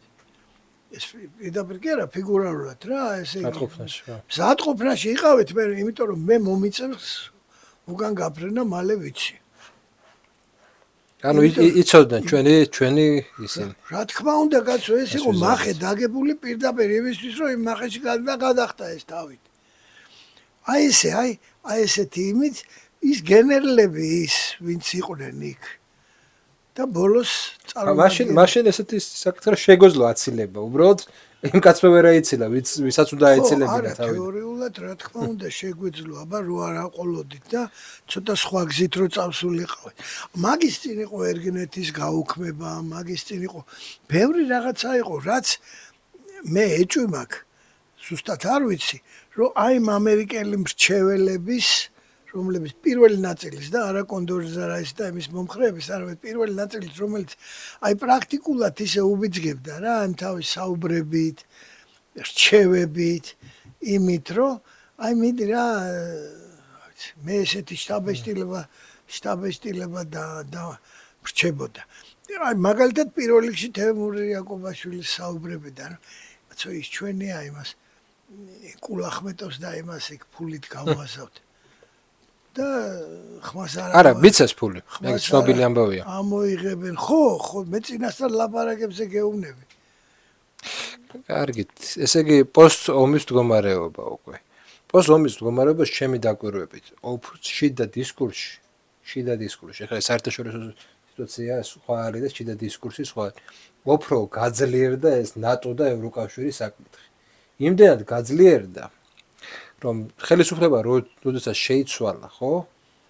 ჩვენ კონსტიტუციაში, ანუ სააკაშვილი წავიდა ამის მიუხედავად, ახალ კონსტიტუციაში ჩვენ გვიწერია დღემდე, რომ ჩვენი სახელმწიფო ევროკავშირისა და ნატოში უნდა გაწევრიანდეს და ყველა. და ამას დღემდე იყენებენ, ხო, რომ აი თქვენი პრაგმატული პოლიტიკა რაც გვინდა, როდესაც აი კონსტიტუციას არ ღვევთ ამით.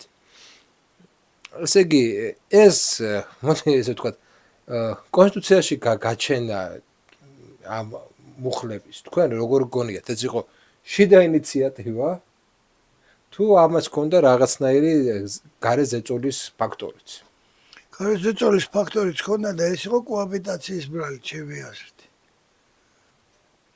კოაბიტაცია საერთოდ სააკაშვილს არ ჩაუწერია კონსტიტუციაში დგას რაღაც კოაბიტაცია ამ მთავრობას ჰქონდა სააკაშვილს არ ქონია სააკაშვილის მთავრობებთან ყოფილ სააკაშვილებთან.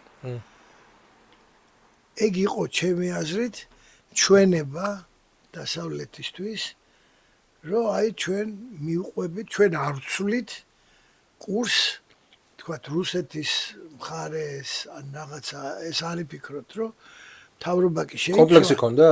მთავრობა კი შეიცვალა, მაგრამ და თვითონ არ იძახიან, რომ ეხლა რომ გამოდიან, რომ იძულებული ვიყავით რომ ესეთი პოლიტიკა გაგვეტარებია კოაბიტაციაც იძულება იყო ხალხიც იძულებით დაგვანიშნიეს რომ პარლამენტიც ვიღაცები შევიყვანეთო დასავლეთის მოთხოვნით კი არა იმით რა ქვი მე პრინციპში აი თქვენ როგორ წარმოგიდგენიათ რამდენიმე ელჩი სახში ისდა მე ვიცი ივანიშვილთან და არ გამოდიოდა რამდენიმე დღე კი ცნობილია გამბავე თუ ის უბურღავდნენ რომ ხელი არ ახლოთ პოლიტიკურ რეპრესიებში ჩაგეთვლებათ ხომ მოიგეთ არჩევნები რა გინდათ გააგრძელეთ ისე და რისი გამკეთებლები იყვნენ რამხელა დონის ბოროტების და ხელის შეშლის იქით ამ მხრიდან იმათ ვერ წარმოედგინათ ეს ვერანაირად ის რა არის აი ერთი ისეთი მომენტიც არის რომ ნუ ამის ეხლა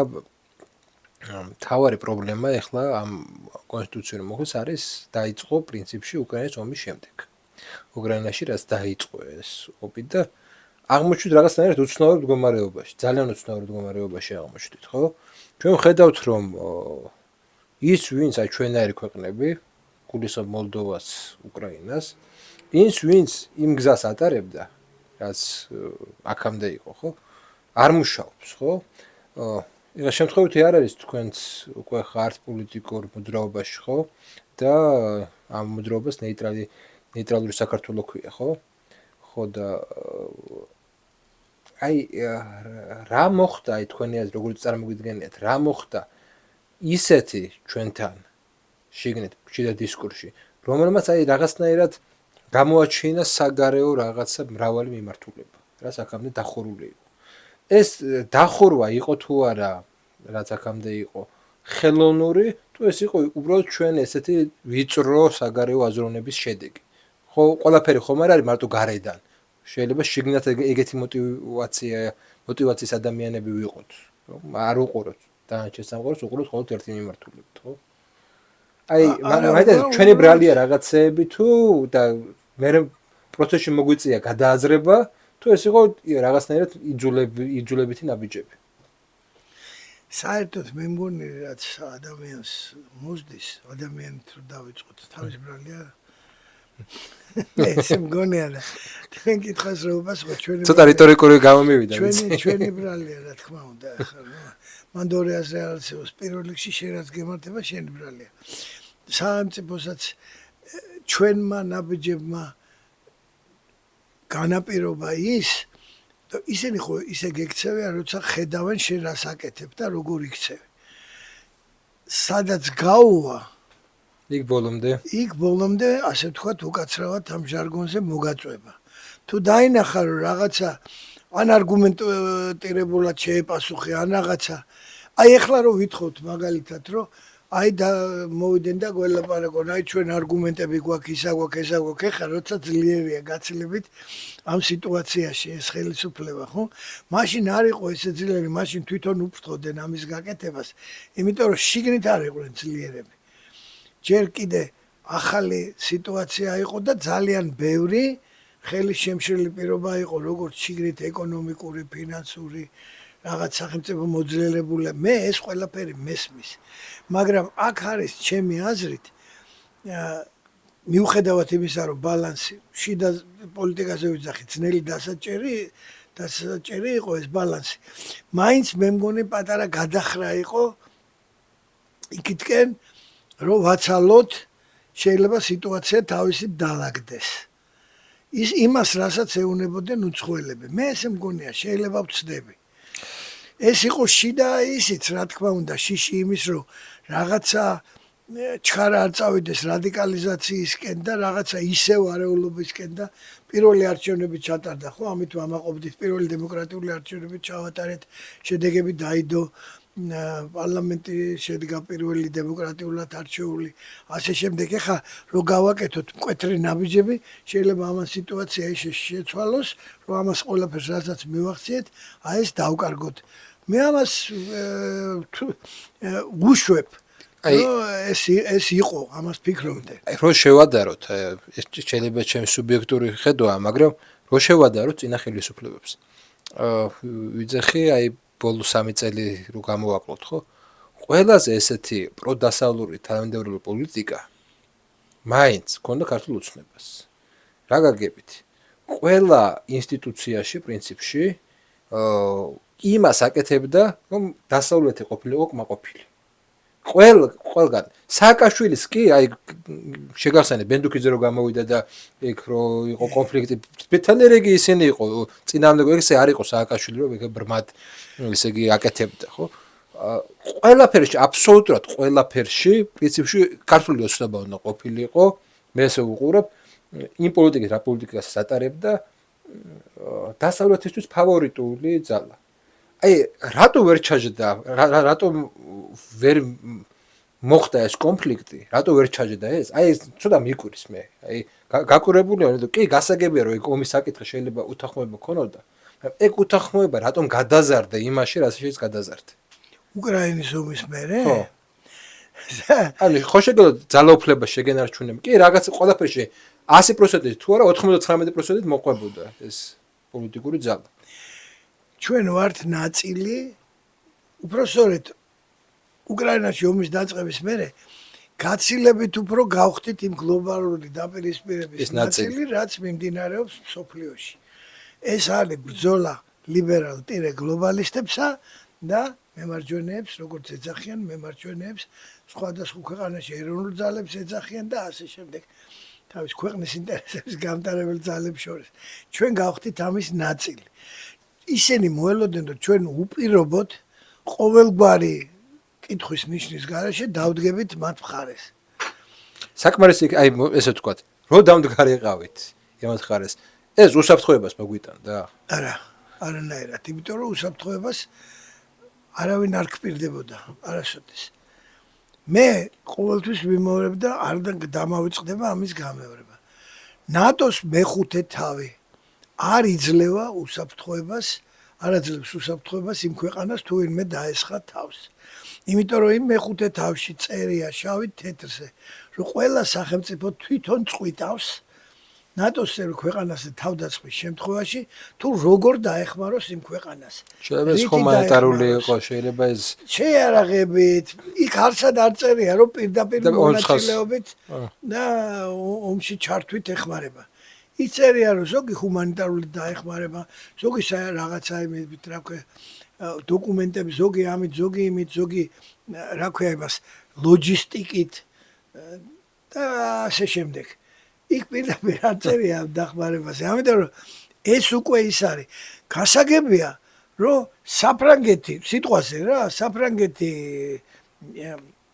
გერმანია, იტალია, ესპანეთი და ასე შემდეგ ეს ძველი ევროპის ქვეყნები, ბელგია, ხო, უფრო დაეხმარებიან ერთმანეთს, რომ დაიწყოს ომი, შეიძლება იმ წუთასვე ჯარები გააგზავნონ, მაგრამ რო დაიწყოს ახალ ევროპაში, მაგალითად რუმინეთში, ბულგარეთში, ბალტიის ქვეყნებში დარწმუნებულია არა ვარ მე პირადად რომ იქ ისინი პირდაპირ მეხუთე თავს მაგ გაგებით ამოქმედებენ რომ იქ ან ჯარი გაგზავნონ ან თუნდაც შეიარაღება.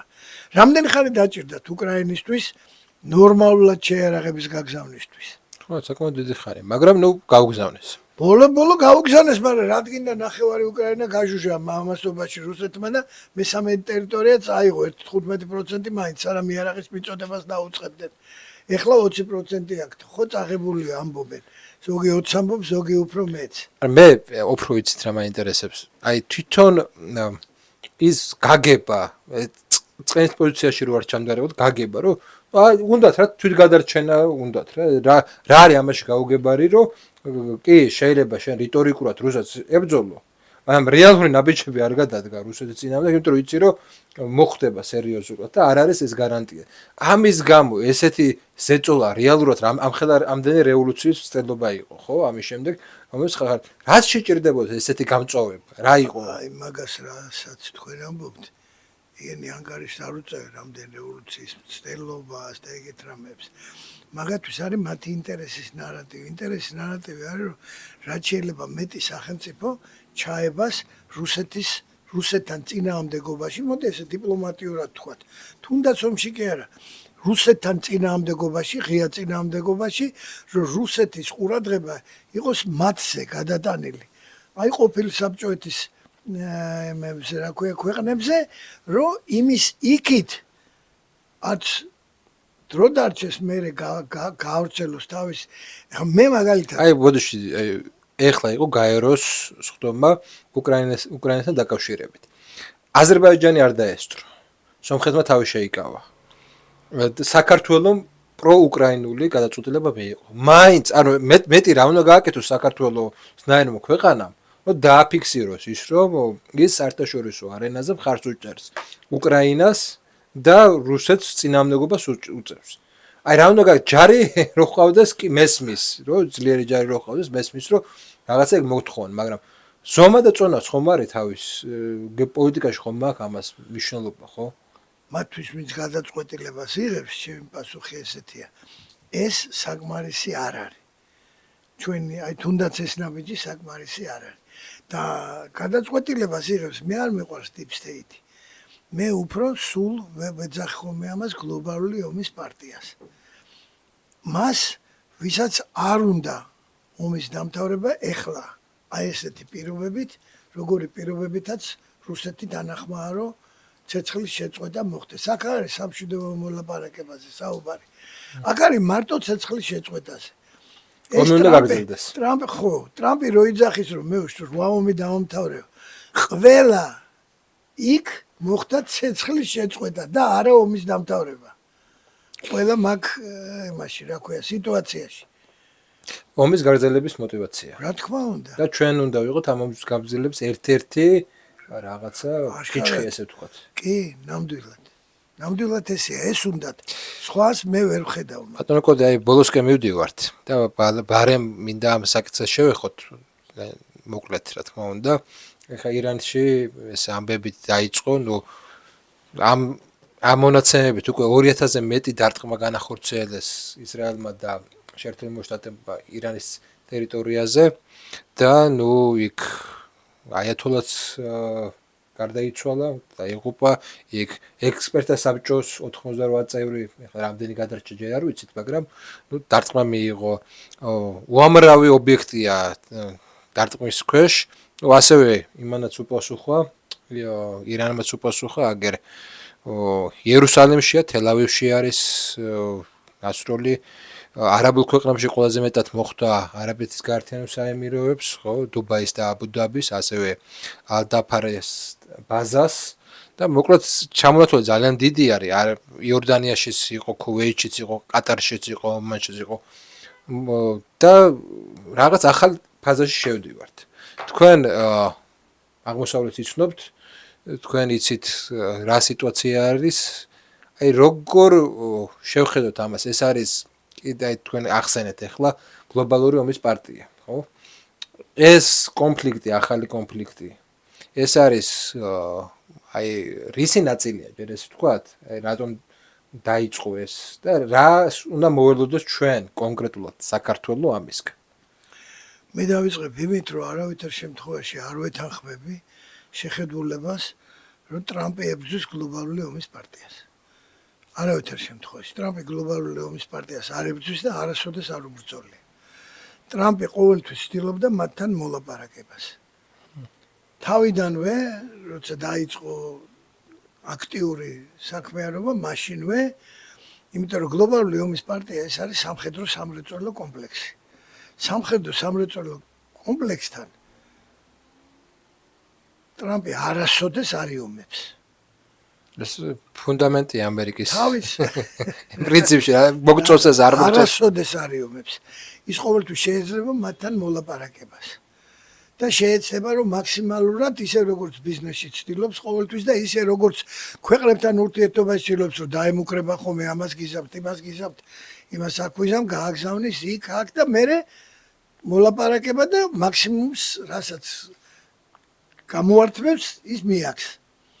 აი რა გაკეთა ვენესუელაში წავიდა ის მადურო წამოიყო და დატოვა მადუროს მოადგილე და პრაქტიკულად მისი პარტია ხელისუფლებაში, ოღონდ წაიღო რაც უნდოდა, მთელი ნავთობი და მთელი ეს ახალი მეთოდია. ენერგეტიკული მრეწველობა. ახალი მეთოდია პრინციპში. ლიდერების მოკვლა და მე რეჟიმის ცვლილება კი არა, დაშინება რეჟიმის. მე მაგას გეუბნებით ირანშიც რო ეგრე მოხდეს ტრამპმა ირანის წიაღისეული, ირანის ნავთობი, ირანის ეს ჩამოაშოროს იმათ ჩინეთს, რუსეთს დიახ და თავისთან წამოიღოს და იქ დარჩეს ისევ კლერიკალური ანუ რელიგიური მე საერთოდ დარწმუნებული ვარ, ყოველთვის დარწმუნებული ვიყავი, რომ ისლამური დემოკრატია არ არსებობს. ისლამურ ქვეყანაში ან არის ავტორიტარული მმართველობა, ან რელიგიური ისლამური მმართველობა შეიძლება იყოს. არანაირი ისლამური დემოკრატია არ არსებობს. ვინ აკონტროლებს ქვეყანაში სიტუაციას? ქვეყანაში ყოველთვის ირანში სიტუაციას აკონტროლებდა გუშაქთა კორპუსი და მისი ხელმძღვანელობა, რომელიც ასევე დაკავშირებული იყო ირანის სამხედრო სამრეწველო კომპლექსთან, თავის ატომური გადამოიმეებით, რა ქვია, პროექტებით და თავის დრონების წარმოებით, რაკეტების წარმოებით და ასე შემდეგ და ასე შემდეგ. თქოს ესაც დაიბომბა. ეხლა გასაგებია, მაგრამ რამდენი დარჩა? რამდენი რაკეტა და დრონი აქვს კიდე, რომელიც შეუძლიათ გაუშვან. საერთოდ და ამას გარდა ამას ემატება მოსახლეობის ერთგულება, როგორც შიიტი მუსლიმების თავიანთ რელიგიურ ლიდერების მიმართ.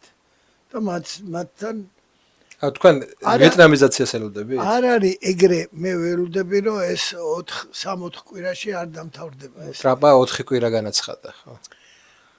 მე მგონია, რომ ეს არ არის რეალური ვადებია. კი, ისრაელს ძალიან უნდა რომ ესე მოხდეს. ერთადერთი, ახო ხედავთ, ხეზბოლამაც კი კუდი მოიქნია. თითქოს ისრაელი დარწმუნებული იყო, რომ ძირითადად განადგურებული ყავს ხეზბოლა პრაქტიკულად, აი რამდენი ქალაქი დაუმბობეს ლიბანიდან. ესე კიდე რამდენი რაკეტა გიძახიან კიდე 800 დაგჭაო ჰეზბოლა თუ რაღაც.